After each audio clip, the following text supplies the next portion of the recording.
আসসালামু আলাইকুম রহমতুল্লাহ বরকাত। আজ আমি আপনাদেরকে একটি হাদিস বলবো। হাদিসটি হলো সূরা যেই ব্যক্তি রাতে ঘুমানোর আগে সূরা বাকারার শেষ 3 আয়াত পাঠ করবে, মহান আল্লাহ তাআলা বলেছেন তার জন্য তাই যথেষ্ট হয়ে যাবে। অর্থাৎ এই হাদিসটি এই সূরা বাকারার শেষ 3 আয়াতের মর্তবা এত বেশি যে আপনার এই আয়াতগুলো তার জন্য যথেষ্ট হয়ে যাবে। সূরা বাকারার শেষ 3 আয়াত আমি পাঠ করতেছি, আপনারা শুনুন। আউযু বিল্লাহি মিনাশ শাইতানির রাজিম।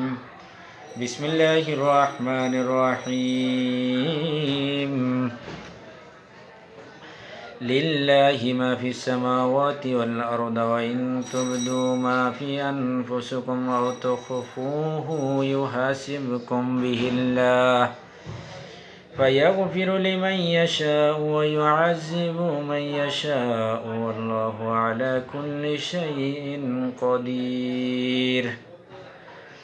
آمن الرسول بما أنزل إليه من ربه والمؤمنون كل آمن بالله وملائكته وكتبه ورسله لا نفرق بين أحد من رسله وقالوا سمعنا وأطعنا غفرانك ربنا وإليك المصير.